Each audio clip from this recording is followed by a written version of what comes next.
नाम पर डालते हैं, एक फोटो हम फ्रेम में जड़ लेते हैं, अगर अच्छा है तो 10 में से एक अच्छा निकला तो हमने उसको फ्रेम में जड़ा, फेसबुक पे डाला, आपको अच्छा लगा, 10 में से एक फोटो अच्छा लगा तो फ्रेम में जड़ा गया, फ्रेम में लगाया गया। उसी तरह 10 बार दिन भर में भगवान को पुकारते रहो। कोई सी पुकार अगर भोलेनाथ को अच्छी लग गई तो उसके भी दिल की फ्रेम में तुम जाकर बैठ जाओ। 10 बार पुकार, जब तुम फ्री हो जाओ, जब तुम्हारा मन लग जाए, जब तुम्हारा चित्त लग जाए, बैठ गए। श्री शिवाय नमस्तु, श्री शिवाय नमस्तु। क्यों? कई लोग प्रश्न करते हैं, गुरुजी आप कथा करते हो, कथा के बीच में श्री शिवाय नमस्तुभ्यम बुलवाते हो, ये बार बार कथा के बीच में क्यों बुलवाना? क्योंकि आप 10 बार पुकारोगे, आप 25 बार पुकारोगे, आपकी पुकार में से एक पुकार मेरे शंकर को प्रिय लग जाएगी, मेरे शंकर को पसंद आ जाएगी। और कौन सी पुकार तुम्हारी भगवान शंकर को प्रिय लग जाए? आपका कौन सा फोटो अच्छा आ जाए तो आप उसे फ्रेम में जड़ लेते हो, और भगवान शंकर को कौन सी पुकार अच्छी लग जाए तो भगवान शंकर अपने दिल में जड़ लेते हैं उस फोटो, उस पुकार। आप पुकारते रहो, आप उसको बुलाते रहो, आप उससे विनती करते रहो, आप उससे निवेदन करते रहो, आप उससे कहते रहो, वो आता है। जब फ्री मिल जाओ, जब समय मिल जाए, तब उसे पुकारो।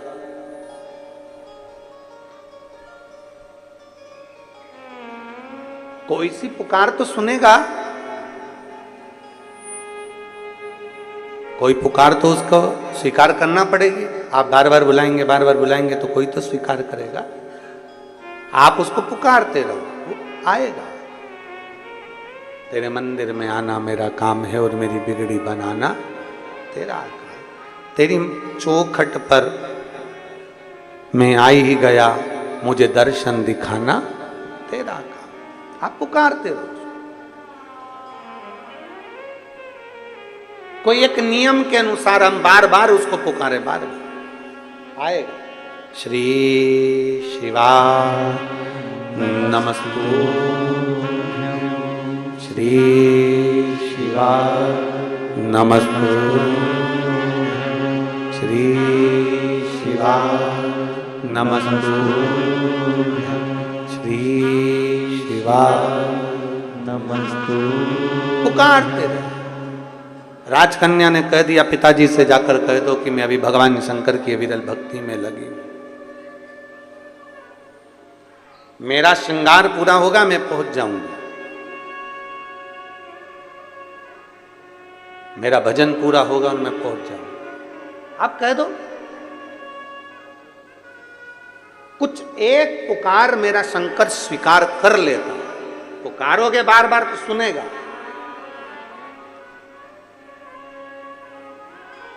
क्यों? बच्चों की फीस जमा कर दी? क्यों? बच्चों की फीस जमा कर दी? एक बार नहीं सुना, 2 बार नहीं सुना, 3 बार नहीं सुना, 4 बार नहीं सुना, भले बोलेगा नहीं पति, पर तुमने जैसे ही फोन लगाया, क्यों बच्चों की फीस जमा कर दी? बोलेगा नहीं। तुरंत उसी समय पर किसी को फोन लगा देगा, स्कूल चले जाना, बच्चे की फीस जमा कर देना। खुद नहीं गया, किसी को भेज दिया और बच्चे की फीस जमा करवा दी। खुद नहीं गया। मेरा महादेव भी ऐसा ही है। जब देख लेता है कि पुकार रहे हैं तो मेरा महादेव भले ना आए, पर यह पक्का है कि फीस तो जमा करवा ही देता है। भले ना आए, पर वो पहुंचकर कुछ ना कुछ ऐसी कृपा कर ही देता।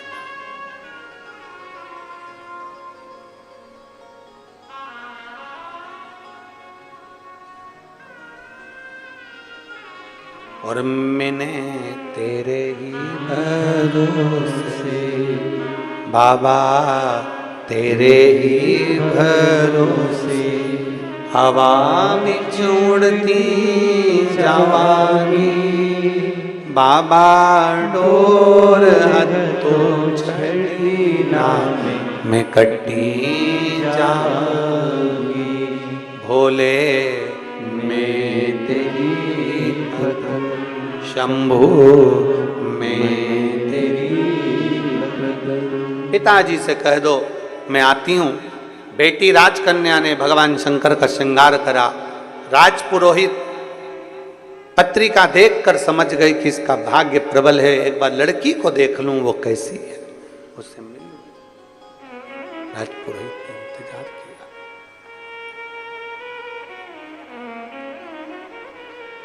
राजपुरोहित ने इंतजार किया।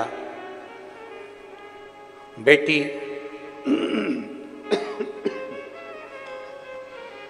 अपनी सहेली के साथ में दौड़ कर आई। श्रृंगार करने के बाद जब बेटी दौड़ कर आई अपनी सहेली के साथ में, दौड़ कर आई,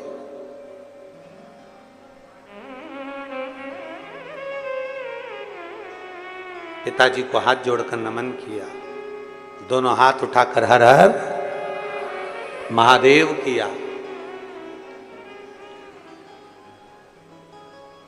कुल गुरु पुरोहित को बुलाकर कहा कि देखिए ये मेरी बेटी है,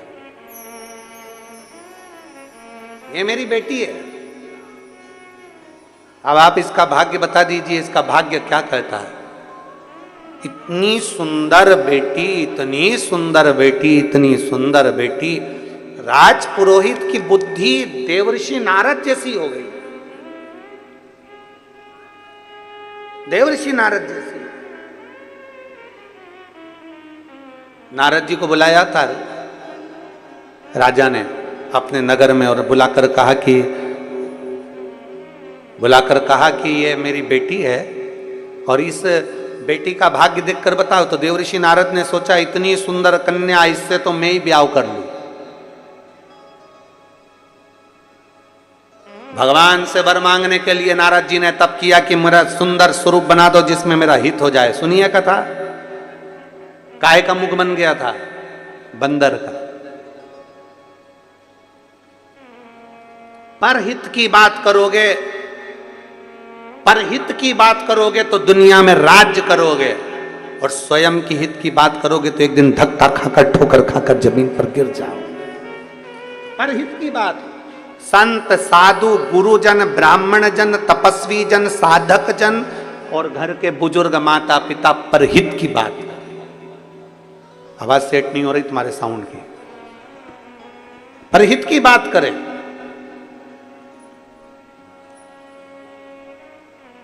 माता पिता गुरु शिक्षक सदगुरु, परहित की बात, परहित। और जब परहित की बात करेंगे तो एक आनंद के साथ हम आगे बढ़ेंगे, परहित के साथ। कितना सुंदर हमारा भारत भूमि का एक स्वभाव है, कितनी सुंदर बात है। सर्वे भवन्तु, जम के बोलो जरा, जम के, सर्वे भवन्तु सुखिना, सब सुखी रहें। धर्म की, आवाज थोड़ी धीमी आ रही है, जरा जम के बोलो, धर्म की, अधर्म का, प्राणियों में विश्व का कल्याण हो। यह हमारा सनातन धर्म कहता है कि विश्व का कल्याण हो।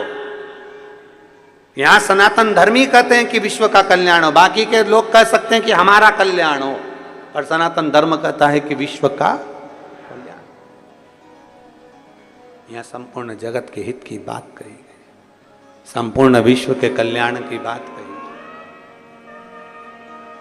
आज ये जजमान परिवारों यहाँ बैठे हुए हैं, सीताराम गौरी शंकर खंडेलवाल राजनांदगांव से, चंद्रशेखर पिल्ले जी, श्री अनिल शुक्ला जी, परमेश्वर सिन्हा जी, ये सब बैठे हैं।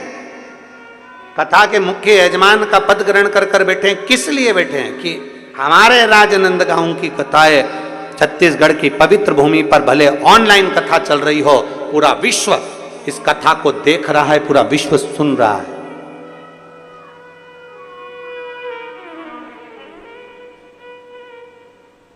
जो पंडाल में नहीं आ पाते थे वो मोबाइल पर और टीवी पर कथा सुन रहे हैं।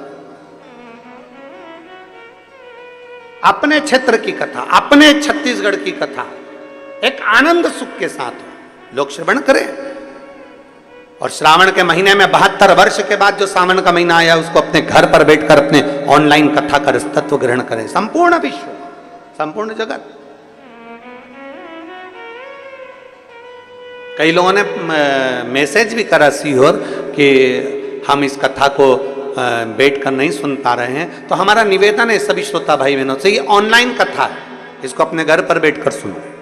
और इसके बाद में जो कथा 12 तारीख से 16 तारीख तक नया रायपुर में है, उसको भले तुम पंडाल में बैठकर सुनना। ऐसा नहीं कि सावन के महीने में तुम्हें कथा नहीं मिलेगी, आप लोग फिर वहां पंडाल में बैठकर सुनो, मना नहीं। नया रायपुर में जो कथा है 12 से 16 तारीख तक, 16 अगस्त तक, श्रावण के महीने की आखिरी की कथा रहेगी, 5 दिन की।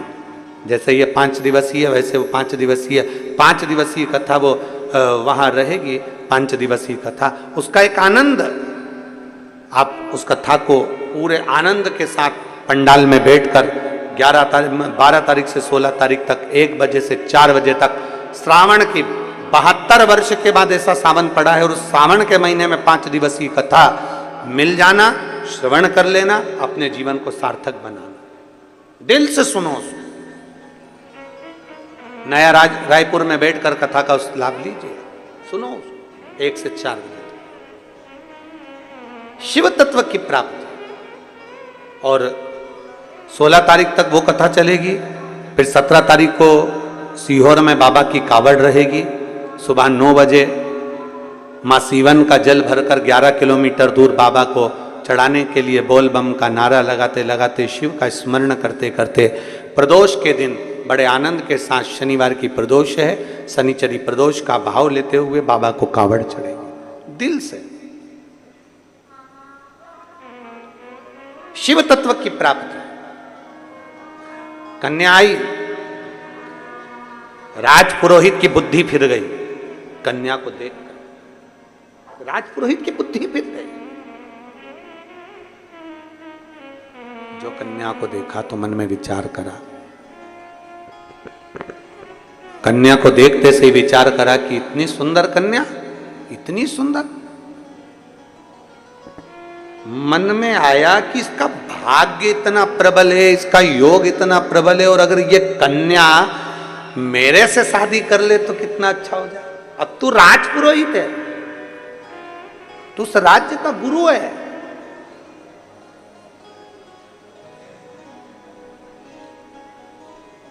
जब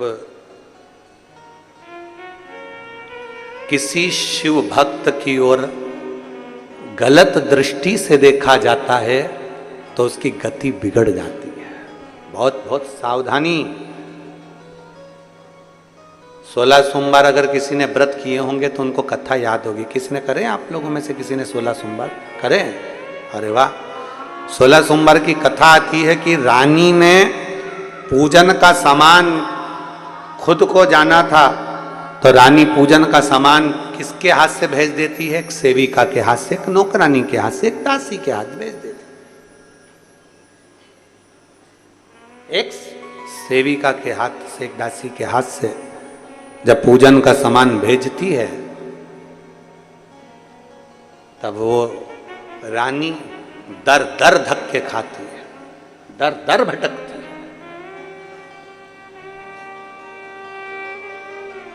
आखिरी में किसी गुरु के पास में जाती है और गुरुजी से प्रार्थना करती है, गुरुजी से निवेदन करती है,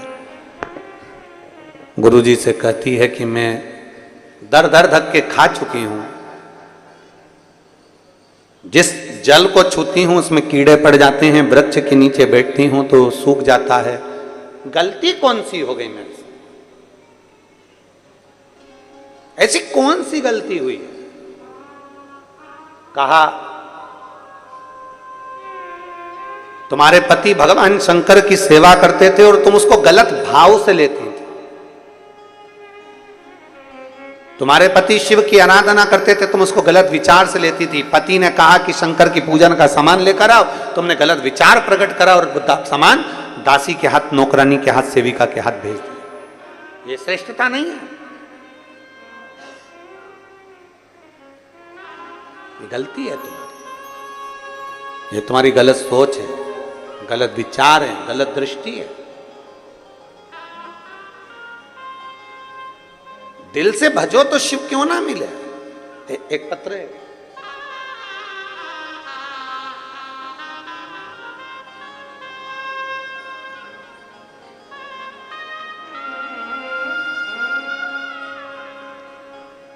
मैं दामिनी देवांगना, पति श्री दिनेश कुमार देवांगन, सिंह दई चौक मोहरा में रहती हूँ। कहीं बैठी हैं आप ही हैं? श्री शिवाय नमस्तुभ्यं। आ जाओ, एक बेलपत्र लेकर चले जाना, आ जाइए। मेरी बेटी गीतांजलि देवांगन आई है क्या? गीतांजलि भी आई है साथ में? हाथ हिलाओ गीतांजलि। मेरी बेटी गीतांजलि देवांगन, ये डीले कम करिए और आवाज थोड़ा क्लियर करिए, ऊपर थोड़ा पीछे का, ऊपर वाला बढ़ाइए इसको। मेरी बेटी गीतांजलि देवांगन, जिसको एक चर्म का रोग हो गया था, जिसके कारणवश इसके बाल गुच्छे की गुच्छे, पूरे के पूरे बाल इसके निकलते चले गए। कभी कहीं के बाल निकल जाते, कभी कहीं के, और पूरे बाल इसके धीरे धीरे धीरे धीरे चले गए। डॉक्टरों को दिखाया, डॉक्टरों ने इलाज करा, पर उससे भी इसके बाल नहीं आए। इसके बाल 2 दिन 3 दिन निकलते और पूरे की पूरा गुच्छा की गुच्छा बाल अपने आप चले जाते, क्योंकि इसको एक चर्म रोग हो गया। डॉक्टर ने कहा इसका इलाज हमारे पास में नहीं। तब हमने शिव महापुराण की कथा सुनना प्रारंभ करी टीवी पर। सीहोर गए, वहां से रुद्राक्ष लेकर आए। मेरी सासू जी ने कहा कि उस रुद्राक्ष को तांबे के कलश में गलाकर उसका जल इस बच्ची को पीने को भी दो और उसी से इसका स्नान कराना प्रारंभ करा। हमने बेटी को शंकर पर चढ़ी हुई बेलपत्र देना चालू करा, बेटी को शंकर जी के मंदिर भेजना चालू करा। रुद्राक्ष का जल लाते, उस जल को पिलाते और वही जल इसके बालों में भी लगाना प्रारंभ करा। डॉक्टरों की दवाई तो हमने बंद कर दी, क्योंकि उससे आराम नहीं लग रहा था, क्योंकि उससे पूरे के पूरे बाल गुच्छे के रूप में निकल रहे थे। तब हमने बेटी को रुद्राक्ष का जल देना प्रारंभ करा। आज मैं बाबा को धन्यवाद देने के लिए आई हूं कि अब बेटी को एक भी दवाई देना नहीं पड़ती और मेरी बेटी के पूरे बाल आ गए और मेरी बेटी ठीक हो गई। मैं बाबा को धन्यवाद देने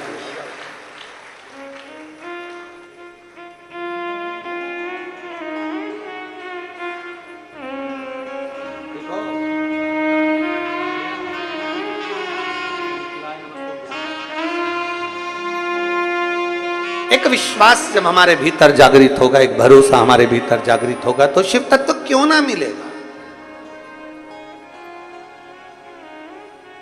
शिव तत्व कैसे प्राप्त नहीं होगा।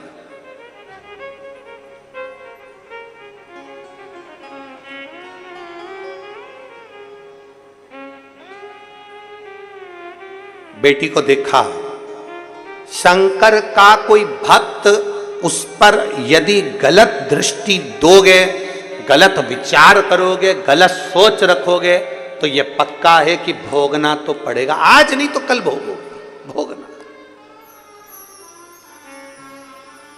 गलत करोगे तो भोगना तो है। इसीलिए बार बार कहते हैं, मत बुरे कर्म कर बंदे वरना पछताएगा। भगवान की आंखों से तू बच नहीं पाएगा, तू बच नहीं पाएगा। अरे ओ अज्ञानी मत कर। एक विश्वास के साथ, दृढ़ता के साथ में शिव को पुकारो। एक पत्र है,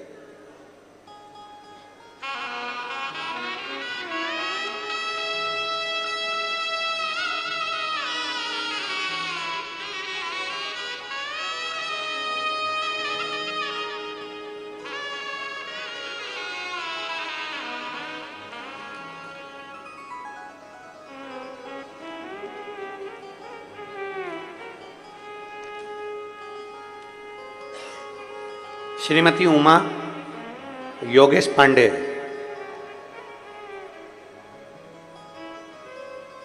कहीं बैठी हैं? श्री शिवाय नमस्तुभ्यम। सासू जी आई हैं क्या? नहीं आई हैं, आ जाओ, उनके लिए बेलपत्र ले जाना चाहिए।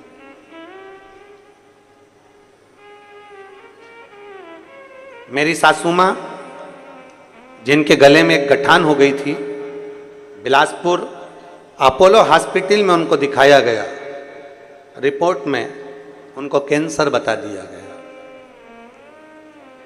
कैंसर बताया, डॉक्टर ने उनकी अवस्था देखकर, क्योंकि 80 साल की है, अब इस अवस्था में कैंसर होना, वो भी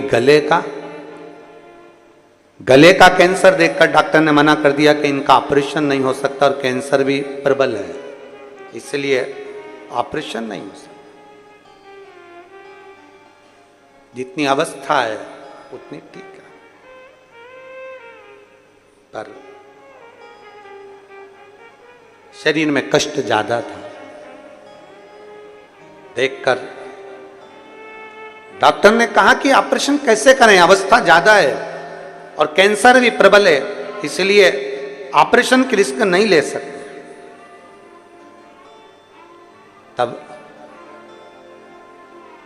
शंकर के मंदिर जाना प्रारंभ करा पहली बार, शिव जी को जल चढ़ाना प्रारंभ करा पहली बार।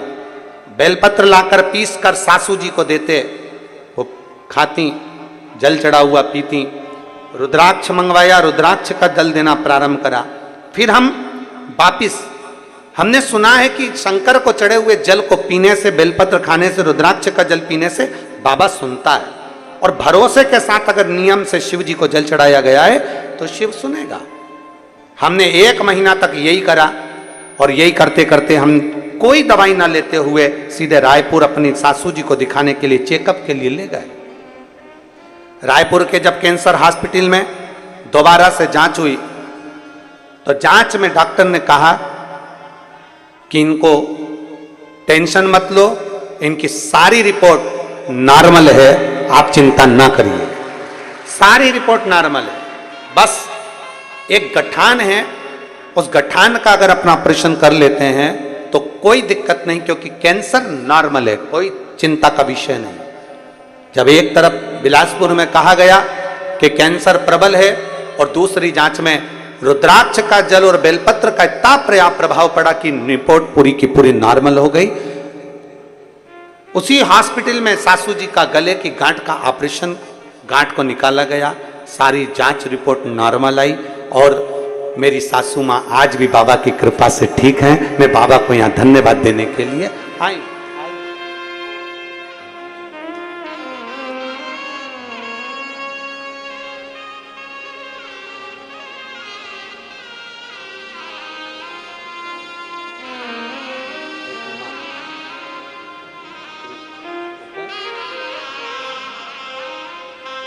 एक विश्वास के साथ, भरोसे के साथ शिव की स्तुति करिए।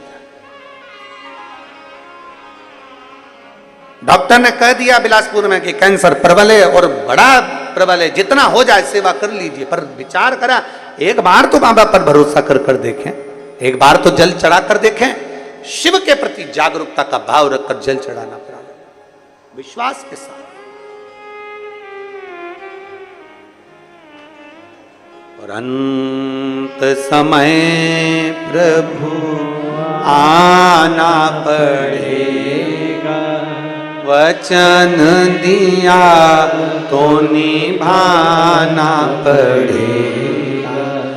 आए ना आए प्रभु कुटुंब कबीला, अंत समय प्रभु आना पड़ेगा, वचन दिया तो निभाना पड़ेगा।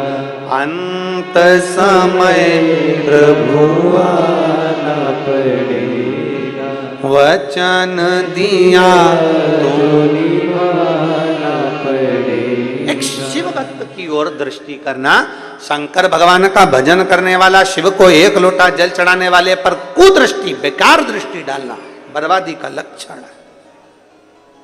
बर्बादी का लक्षण।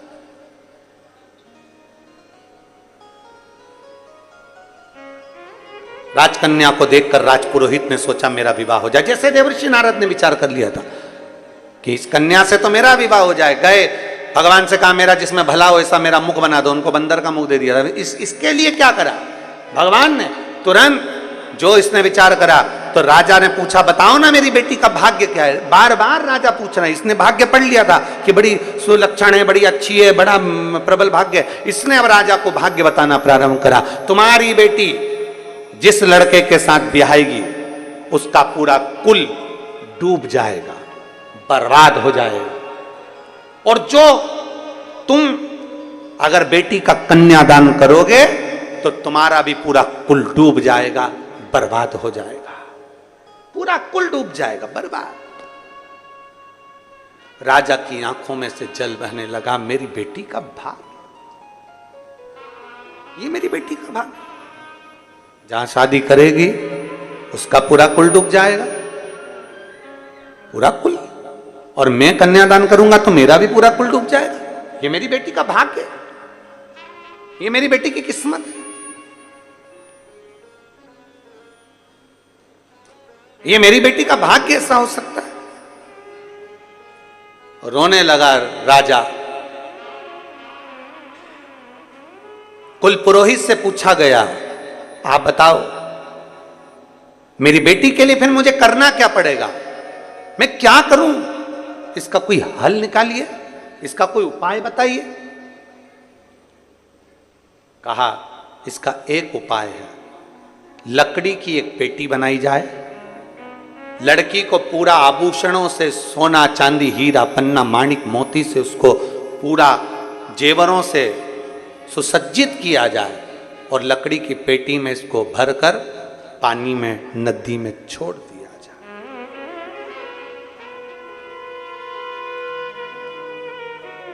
सुसज्जित कर कर आभूषणों से। देखिए जरा, वो लड़की ने रोज शंकर भगवान का श्रृंगार करा था, तो आज पुरोहित ने कह दिया कि इस लड़की को सुसज्जित कर कर, श्रृंगारित कर कर, माणिक मोती सोना चांदी से, अंबारी से सुसज्जित कर कर उस बेटी को सुसज्जित कर कर, सोना चांदी माणिक मोती से उसको पूरा सजाकर लकड़ी की पेटी में उसको रखकर उसको पानी में बहा दिया जाए। महाराज मेरी एक ही तो बेटी है और मेरी एक ही बेटी, और उस एक बेटी को मैं ऐसा कैसे भेज सकता हूं? अब आगे तुम्हारी मर्जी है। भय दिखाया।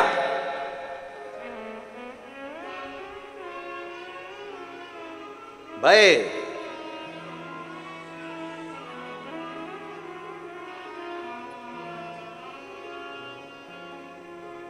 बहुत भय दिखाया, बहुत भय। और फिर निवेदन है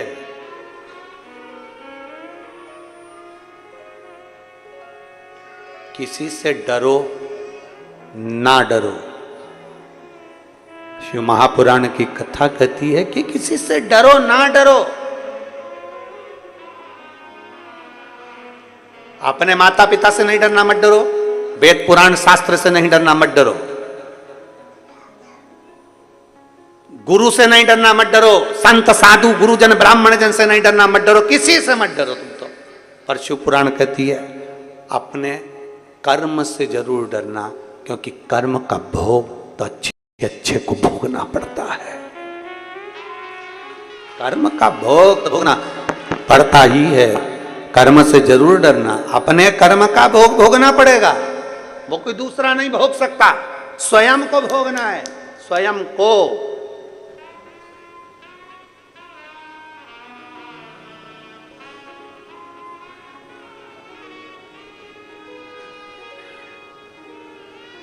कई कथा ऐसी हैं जिसको हम व्यासपीठ से बोलना नहीं चाहते, और यही संसार सागर की, इसी संसार सागर की देखी हुई, आंखों से देखी हुई।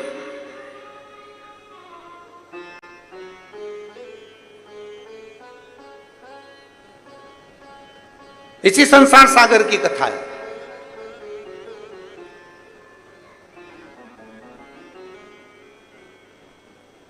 एक एक एक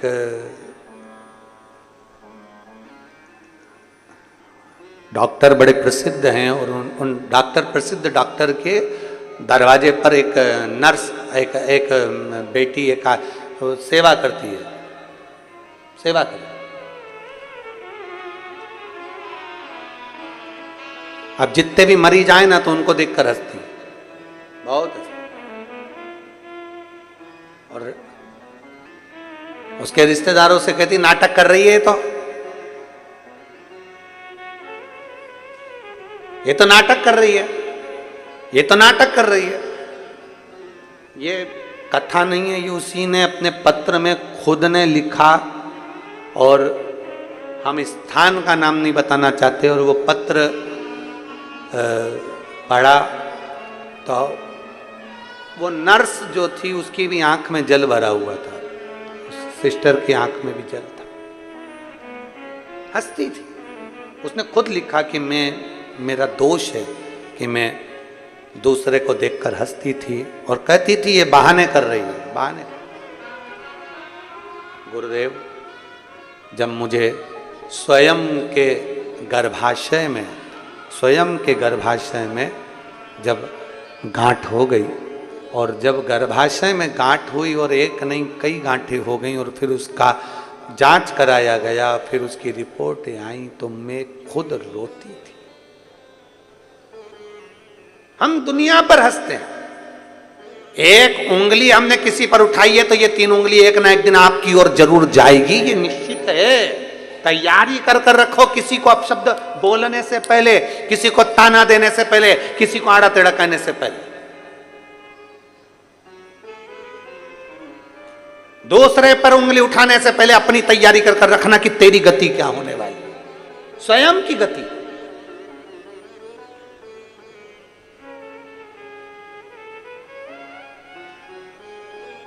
अपनी स्वयं की गति क्या है। आज खुश हो जाओगे, आज प्रसन्न हो जाओगे, आपकी सत्ता है, आपका वैभव है, आपकी कुर्सी, आपका पद, आपकी प्रतिष्ठा, आप पद पर बैठे हो, आपकी प्रतिष्ठा, आप खुश हो जाओगे। पर एक दिन जब ये कुर्सी चली जाएगी, ये पद चली जाएगा, प्रतिष्ठा चली जाएगी, हर व्यक्ति, उगता सूरज ढलेगा तो एक दिन जरूर जब आप जाओगे इस कुर्सी से, इस पद से, इस प्रतिष्ठा से, किसी का भला करा होगा ना तो वो तुम्हें आज नहीं तो कल कभी ना कभी तुम्हारे एहसान को नहीं भूलेगा। पर किसी का बुरा करा होगा तो वो मरते दम तक बद्दुआ ही देता रहेगा, बद्दुआ ही देता रहेगा, अपशब्द कहता ही रहेगा।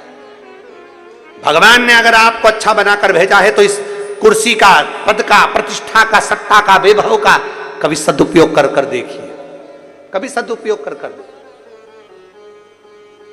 कुछ अच्छा कर कर देखिए, ज्यादा नहीं, थोड़ा सा। मत हंसो किसी पर, मत कहो अपशब्द, मत ताने दो किसी को, मत आड़ा टेढ़ा बोलो किसी को।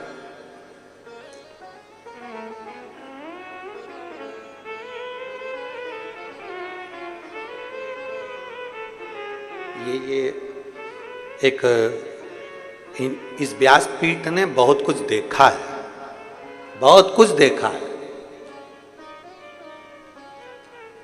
बहुत कुछ। एक स्त्री का क्या वर्णन, एक स्त्री पर हंसती है, अरे उसका कर्म ऐसा था इसलिए उसका पति चले गया, उसका कर्म ऐसा था इसलिए उसका पति मर गया, उसका कर्म ऐसा था इसलिए वो ऐसा कर गया। बार बार एक स्त्री दूसरी स्त्री पर ताना दे या एक व्यक्ति दूसरे व्यक्ति पर ताना दे, और जीवन का क्या भरोसा है, किसने अपनी जिंदगी देखी है। और मालूम पड़े कि उसका, ये देखा हुआ है आंख से, कोरोना में एक बहन बिचारी, उसका पति चले गया और उसको ताना अपशब्द बोला गया, बोलते एक दिन मालूम पड़ा उसका पति बीमार पड़ा, कहीं लकवा लग गया शरीर में और शरीर में ब्रेन ट्यूमर हो गया और वो चला गया। अब तू दूसरे पर ताना दे रही तो तुझे क्या दूसरे नहीं देंगे? क्यों अपशब्द कहना, क्यों अपशब्द बोलना?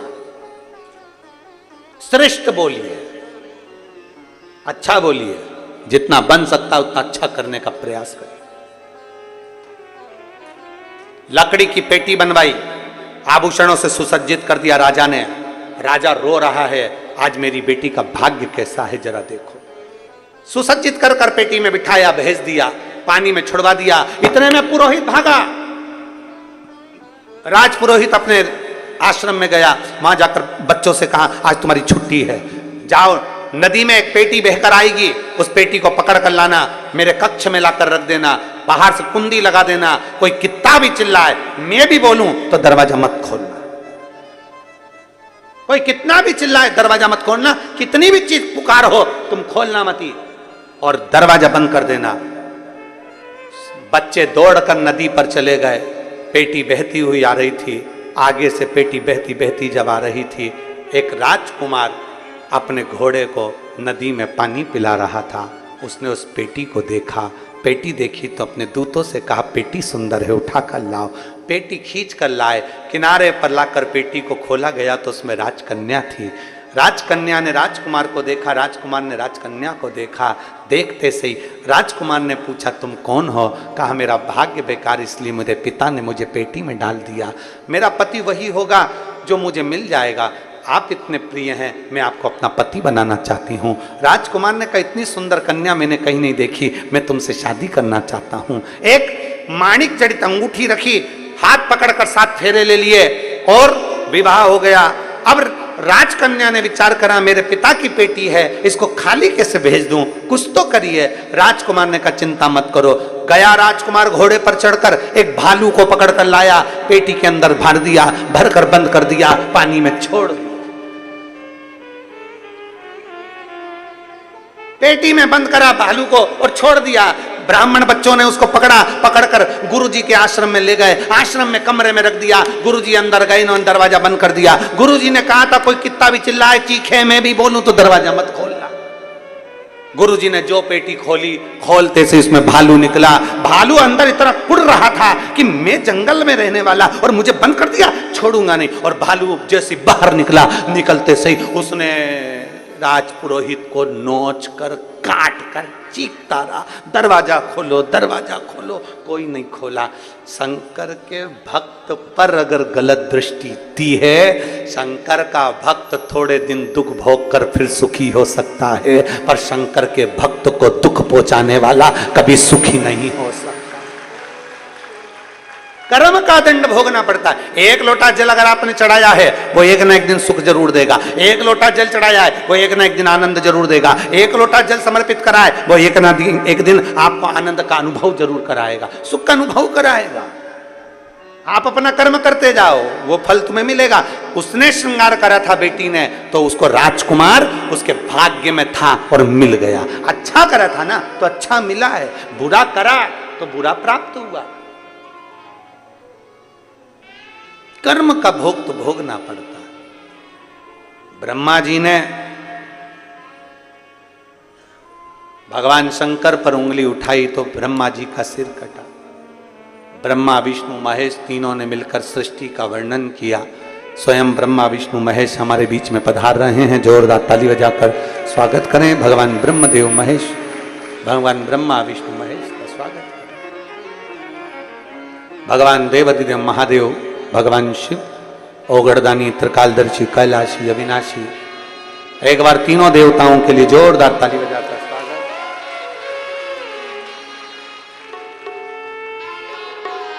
कुछ पत्र रह गए हैं जिनको कल पढ़ा जाए। बड़े भाव के साथ आप और हम सब मिलकर भगवान शंकर की पवित्र शिव महापुराण की कथा श्रावण महीने में 5 दिवसीय शिव महापुराण की कथा श्रावण के इस पवित्र महीने में श्रवण कर रहे हैं भाव भक्ति से।